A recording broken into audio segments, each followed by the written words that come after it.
Oke, salam saudara.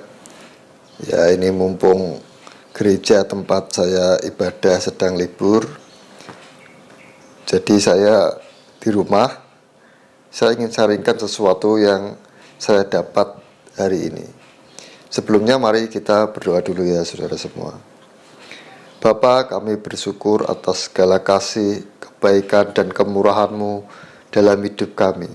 Kami percaya Tuhan, Engkau Tuhan yang menyertai kami, Engkau Tuhan yang melindungi kami, Engkau Tuhan yang memelihara kami. Kami percaya Engkau Tuhan yang baik bagi kami. Terima kasih atas segala kasih, kebaikan dan kemurahan-Mu dalam hidup kami. Terima kasih Tuhan. Sebentar kami ingin belajar firman-Mu, biar Engkau yang bicara, Engkau yang ajari setiap kami Tuhan. Engkau yang buka hati kami, sehingga kami bisa mengerti di hari-hari akhir ini. Kami bisa terus berjalan dalam kehendak-Mu. Terima kasih Bapa. Terima kasih Tuhan Yesus. Terima kasih Roh Kudus.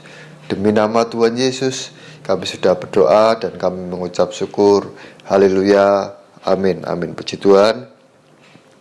Hari ini saya mendapatkan sesuatu tentang pasangan hidup. Ini ternyata memang sangat penting sekali ya. Jadi pasangan hidup ini, keluarga ini adalah sel terkecil dalam kehidupan atau bagian terkecil dalam kehidupan yang ingin dipecah belah sama iblis. Oleh karena itu, kita harus belajar apa kata Tuhan tentang keluarga. Saya pernah sharingkan tentang membangun hubungan keluarga. Saya juga pernah sharingkan apa yang diajarkan Tuhan tentang mencari pasangan hidup. Semuanya ini penting karena memang keluarga ini faktor yang sangat mempengaruhi banyak hal. Bisa mempengaruhi keturunan, bisa mempengaruhi berkat, destiny, dan lain-lain. Oleh karena itu, mukjizat pertama yang dilakukan Tuhan Yesus adalah mengubah air tawar menjadi anggur dalam sebuah pesta pernikahan. Ini bicara tentang pemulihan keadaan keluarga, pemulihan keadaan dalam sebuah pernikahan. Oke teman-teman, kita akan baca dulu di Kejadian 28 ayat 1-4. Saya bacakan ya. Kemudian Ishak memanggil Yakub, lalu memberkati dia, serta memesankan kepadanya katanya, janganlah mengambil istri dari perempuan Kanaan. Ya, Ishak berpesan kepada Yakub. Sebenarnya ini juga yang dilakukan Abraham. Ketika Abraham tua, dia berpesan kepada hambanya, jangan kamu carikan Ishak, istri dari perempuan Kanaan. Dia suruh datang ke saudaranya di Nahor sana ya, saudaranya di tanah kelahirannya. Begitu juga ini yang dilakukan oleh Ishak untuk anaknya Yakub. Janganlah mengambil istri dari perempuan Kanaan. Nah, kalau dulu bedanya Abraham menyuruh hambanya ke sana untuk mencarikan istri Ishak, akhirnya dia mendapatkan Ribka. Tapi kali ini Yakub sendiri yang disuruh pergi. Dikatakan, bersiaplah, pergilah ke Padan Aram, ke rumah Betuel, ayah ibumu, dan ambillah dari situ seorang istri dari anak-anak Laban, saudara ibumu. Jadi Laban ini saudaranya Ribka. Moga-moga Allah yang Maha Kuasa memberkati engkau, membuat engkau beranak cucu, dan membuat engkau menjadi banyak, sehingga engkau menjadi sekumpulan bangsa-bangsa. Moga-moga Ia memberikan kepadamu berkat yang untuk Abraham, kepadamu, serta kepada keturunanmu, sehingga engkau memiliki negeri ini yang kau diami sebagai orang asing yang telah diberikan Allah kepada Abraham. Jadi kata moga-moga, kiranya, diberkatilah engkau, atau terkutuklah engkau, itu sebenarnya sesuatu yang akan terjadi, sebuah akibat ya. Jadi bisa diberkatilah orang yang murah hatinya. Orang yang murah hatinya itu akibatnya dia akan diberkati. Begitu juga hari ini. Ishak berkata, kamu pergi ke tempat Betuel, ke istri, jangan ambil istri dari tanah Kanaan, tapi ambil istri dari saudara ibumu, anak dari saudara ibumu. Nah, ketika kamu bisa mengambil pasangan hidup yang benar ini, yang bukan orang dari tanah Kanaan, maka Tuhan akan memberkati engkau. Ini akibatnya. Ya, seperti itu sih. Jadi memang pasangan hidup ini sangat amat penting sekali. Kita tahu pasangan hidup ini mempengaruhi apa? Banyak hal, keturunan. Terus mengaruhi berkat Tuhan, mempengaruhi destiny kita dalam Tuhan. Coba kalau pasangan kita orang yang tidak percaya, wah ini sangat sulit. Atau pasangan kita orang yang tidak sepadan, wah ini juga sangat sulit. Kita mau bergerak ke sana, dia nggak bergerak ke sana, dia bergeraknya berlawanan. Ini tentu saja mempengaruhi. Bahkan kalau kita baca, sebenarnya kemarahan Tuhan ketika zaman Nuh itu karena ada orang-orang raksasa. Ini adalah orang-orang dari akibat hubungan orang benar, anak-anak Allah, dengan anak-anak manusia atau orang-orang daging, orang-orang jahat, mengakibatkan keturunan-keturunan yang jahat. Akhirnya Tuhan murka dan Tuhan menghukum manusia pada zaman Nuh. Pasangan hidup ini sesuatu yang sangat amat penting sekali. Saya salah satunya ketika saya sharingkan tentang bagaimana memilih pasangan hidup yang benar, saya berkata, kalau memilih pasangan hidup, jangan berharap engkau merubah pasanganmu setelah menikah. Jadi ini terutama untuk yang belum menikah ya. Kalau kamu punya pacar, orangnya nakal, walaupun Kristen, memang yang pertama harus seiman sih sebenarnya. Kalau nggak seiman, kita sulit seiring. Kita akan sulit, kita mau melayani, dia nggak setuju. Kita mau ngadakan apa komsel atau ibadah apa ya, doa bersama di rumah, belum tentu pasangan setuju karena berbeda iman, berbeda agama. Tetapi kalau seiman, paling tidak kita punya satu patokan hukum yang sama, Alkitab yang sama, dasar yang sama ya. Tapi kalau beda iman memang itu sulit. Dan salah satunya kemudian dari banyak hal cara memilih pasangan hidup yang benar, saya katakan jangan berharap merubah pasanganmu setelah menikah. Jadi kalau ada pasangan yang kasar, suka mukul waktu pacaran, terus aku berharap nanti kalau sudah menikah dia akan jadi orang yang baik. Ya kalau baik, kalau enggak dia akan terus jadi orang yang kasar. Bahkan dia karena merasa memiliki, dia akan lebih kasar. Kalau sudah pacaran aja gak setia, suka selingkuh, nanti kalau menikah, ya itu malah lebih bahaya. Karena orang itu punya rasa bosan ya. Semua orang itu punya rasa bosan. Takutnya ketika pacaran aja dia suka selingkuh, gak setia, apalagi setelah menikah, dia bosan, kemudian dia gampang aja cari perempuan lain atau cari laki-laki lain ya. Sekarang yang selingkuh bukan hanya cowok sih ya, juga cewek. Tapi kemarin saya tuh dengar ya sebuah cerita sih, ada pak orang ini sebuah apa namanya di YouTube ya, konten ini antara dua orang cowok cewek pasangan nih pacaran. Dia cerita, wah temanku selingkuh gitu, temanku cowoknya selingkuh, memang cowok ini jahat, suka selingkuh. Ya berarti kalau cewek selingkuh, ceweknya juga jahat dong. Terus yang cowok gitu, kalau cewek selingkuh berarti cowoknya yang salah, kenapa kok ceweknya bisa selingkuh ya. Ya sering kali dalam hubungan keluarga selingkuh itu ada penyebabnya ya. Tapi kalau memang dasarnya orangnya mata keranjang, suka selingkuh, ya ini yang kita nggak boleh. Jadi oleh karena itu, untuk memilih pasangan hidup, salah satunya jangan ingin merubah pasangan yang setelah menikah.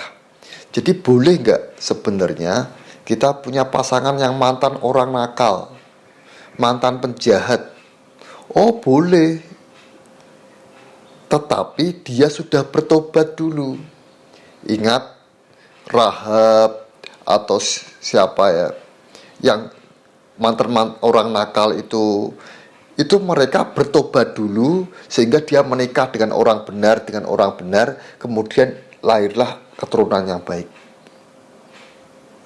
Jadi memang Tuhan di dalam garis keturunan silsilah Tuhan Yesus kita temukan perempuan seperti Rahab, terus juga seperti istri Daud itu siapa, Batseba. Mungkin saudara berpikir Batseba ini orang jahat, tapi Batseba ini sebenarnya orang baik, karena ya Daudnya aja yang waktu itu jahat ya. Jadi memang perempuan-perempuan ini yang seperti Rahab juga ini dia menikah dengan pengintai, sepertinya seperti itu ya. Kemudian dia melahirkan anak yang baik juga, tapi dia orang yang sudah bertobat. Jadi jangan berharap mempertobatkan orang setelah menikah. Tapi kalau kita cari pasangan hidup, adalah pasangan hidup yang sudah bertobat, yang sudah baik, yang sudah jadi. Misalnya kita punya pasangan yang suka merokok, dia berjanji aku akan berhenti merokok nanti setelah menikah. Itu janji palsu itu. Kalau dia menikah, ya dia akan tambah merokok, tambah banyak, habis-habisin uang, terus bisa bikin anak yang saudara lahirkan nanti jadi kena asap rokok, jadi nggak sehat. Ya, jadi untuk yang belum menikah, jangan keburu menikah lah. Jangan menikah karena usia, karena tekanan, akhirnya kita menikah dengan orang sembarangan. Nggak boleh, karena ini akan mempengaruhi berkat, akan mempengaruhi destiny, akan mempengaruhi bagaimana keturunan saudara. Tapi pertanyaannya sekarang, bagaimana dengan orang yang sudah terlanjur menikah dan pasangannya nggak bertobat? Pasangannya orang yang nggak benar, orang yang nggak jahat, sudah terlanjur Pak. Dan Tuhan berkata, apa yang dipersatukan manusia, dipersatukan Tuhan, tidak boleh diceraikan manusia. Atau dalam tanda kutip, sebenarnya kita itu tidak boleh bercerai.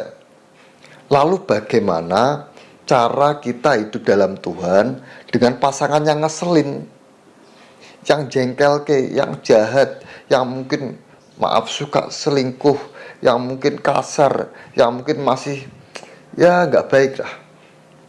Coba kita baca di 1 Petrus 3 ayat 1 dan 2. Sebenarnya ini berlaku untuk suami istri, bukan hanya berlaku untuk istri saja ya, tapi menurut saya ini juga berlaku untuk suami dan istri.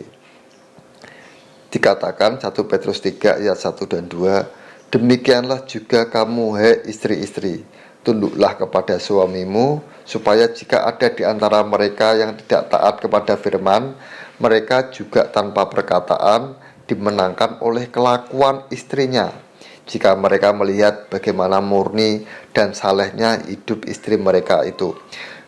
Kata-kata kuncinya di sini, demikian juga kamu hai istri-istri, tunduklah kepada suamimu.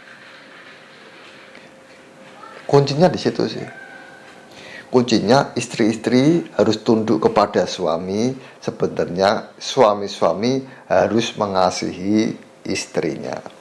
Jadi bagaimana kalau pasangan kita sudah benar, kita baik, kita orang yang takut akan Tuhan, sementara pasangan kita salah. Kita dulu nggak pernah dibekali bagaimana memilih pasangan hidup yang benar. Akhirnya kita sembrono memilih pasangan yang belum bertobat. Dan ini akan tentu saja mempengaruhi destiny, mempengaruhi berkat anak-anak kita dan lain-lain ya, mempengaruhi banyak hal seperti yang dikatakan tadi dalam firman Tuhan di Kejadian tentang Ishak dan anaknya Yakub tadi ya. Lalu bagaimana? Kuncinya, demikianlah juga kamu hai istri-istri, tunduklah kepada suamimu, supaya jika ada di antara mereka yang tidak taat kepada firman, mereka juga tanpa perkataan dimenangkan oleh kelakuan istrinya.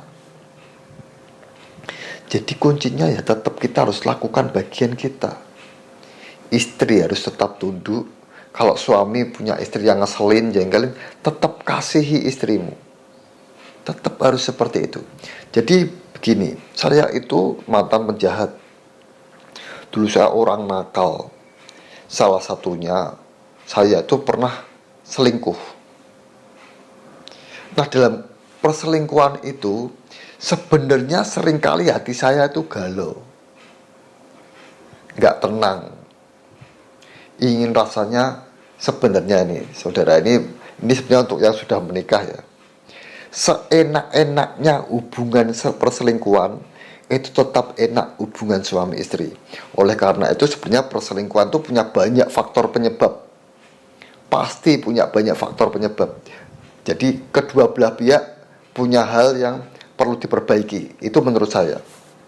Jadi saya pernah berkata juga, belum tentu cowok selingkuh itu salah cowoknya juga. Bisa saja istrinya nggak melayani dengan baik. Bisa juga istrinya suka ngomel ya. Sebenarnya gimana ya, memang perempuan tuh suka ngomel, tapi kalau ngomel terus ya suaminya bosen juga di rumah ya. Dia misalnya di tempat kerja, sekretarisnya memperlakukan dengan baik, hormat, tunduk ya, sementara di rumah diomelin terus sama istrinya. Cara mengalahkan suami kan bukan diomelin, tapi dikatakan di sini dengan tunduk, dengan hormat. Nanti ya, jadi saya pernah berkata, kalau istri ingin merebut isi kantong suaminya itu, tunduklah, hormatlah, maka semuanya akan diberikan. Karena kebutuhan dasarnya si suami itu didapatkan, dia merasa dihormati. Kenapa sih suka ada suami yang suka selingkuh sama sekretaris? Karena yaitu dia merasa dihormati sama sekretarisnya, sementara sama istrinya sendiri gak pernah dihormati. Ya itu faktor-faktor perselingkuhan banyak hal ya. Sebenarnya saya itu senang kalau ada sebuah keluarga yang konseling ketika keluarganya sudah dalam keadaan yang tidak baik hubungan suami istri. Tapi harus terbuka, dua-duanya harus terbuka. Dan juga jangan salah-salahan. Kita harus mau memperbaiki sikap kita yang salah masing-masing. Harus seperti itu. Jangan gara-gara kamu nggak selesai. Harus merenung tentang dirinya sendiri. Oh iya, aku yang salah. Kalau kita mau merubah orang lain, caranya tuh kita merubah diri kita sendiri. Kita gak bisa memaksa orang lain untuk berubah, tapi kita bisa membuat diri kita sendiri berubah. Ya, caranya seperti itu. Jadi kalau ada, ya, kemarin saya lanjutkan, ketika saya selingkuh, suatu hari saya itu akan teringat kepada istri saya. Nah, kalau saya di sana dihormati, saya di sana dihargai, ya saya pengennya pulang ke istri saya dong. Ngapain saya selingkuh, kurang gawean. Begitu juga suami. Nah, ini sebenarnya jarang ini.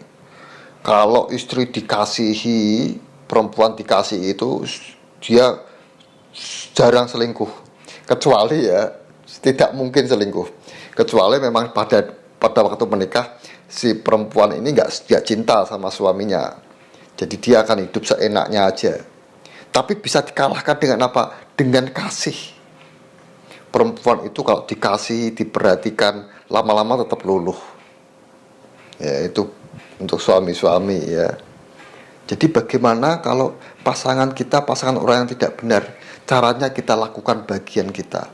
Istri harus tunduk, harus hormat. Yakinlah lama-lama suamimu yang selingkuh itu akan ingat kamu pulang. Tapi kalau kamu pulang, kamu omelin, kamu marah-marah pergi lagi. Ya janganlah.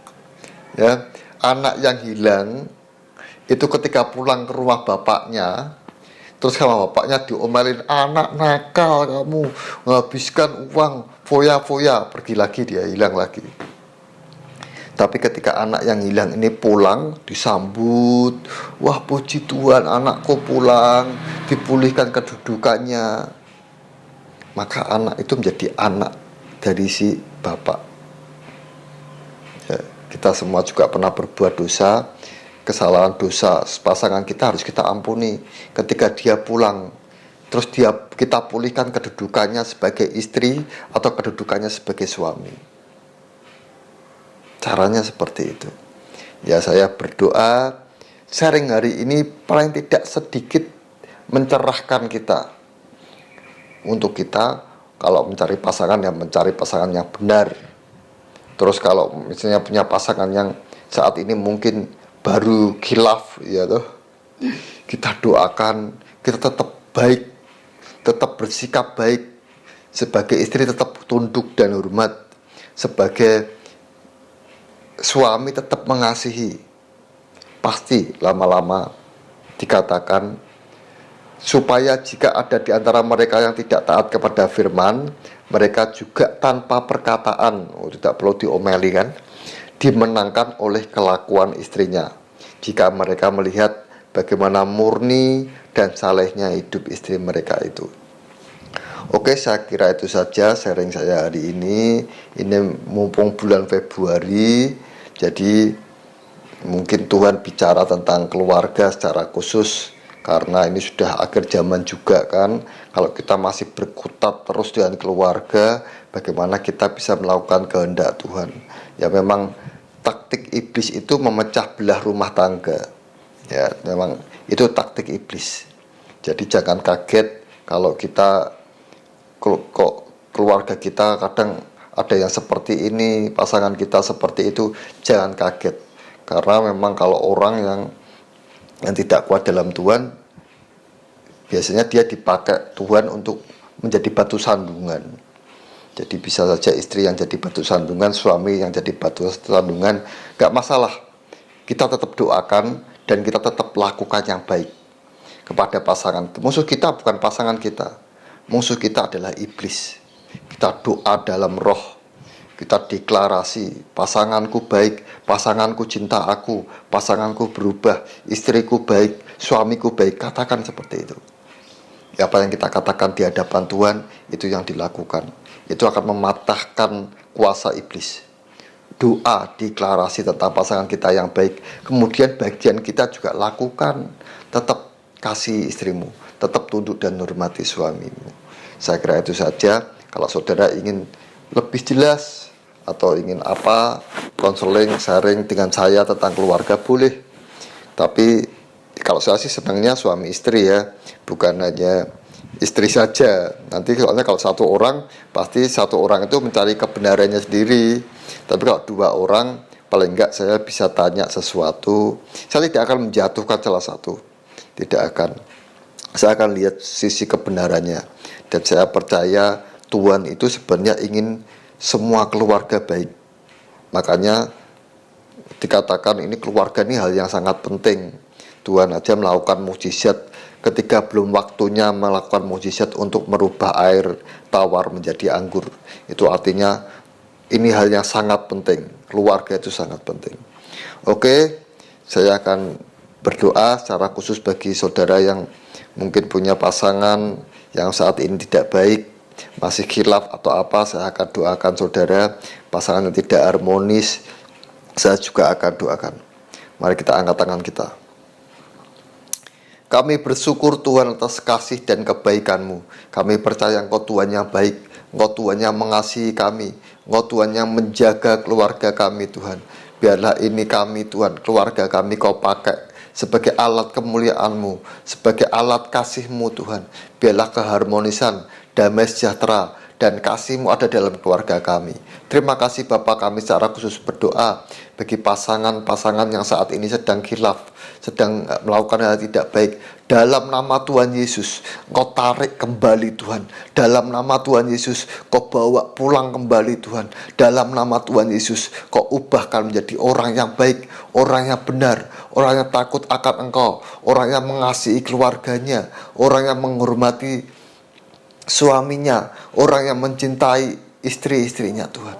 Terima kasih Tuhan, Kau yang jamah hati, Kau yang jamah Roh Kudus dengan kuasa Roh-Mu Tuhan yang bekerja dalam hidup mereka, sehingga dengan cara-Mu yang ajaib mereka kembali kepada keluarganya. Kami percaya Tuhan, dalam nama Tuhan Yesus semua baik. Terima kasih Tuhan atas berkat firman-Mu hari ini. Kami percaya semua akan berubah menjadi baik di masa-masa akhir ini. Kami ingin hidup dalam kehendak-Mu. Kami ingin hidup dalam damai sejahtera-Mu. Kami ingin hidup dalam kasih-Mu. Biarlah kami dan seisi rumah kami dan keluarga kami melayani Engkau Tuhan. Terima kasih Bapa. Demi nama Tuhan Yesus kami sudah berdoa dan kami mengucap syukur. Haleluya. Amin. Terima kasih. Tuhan Yesus memberkati. Salam.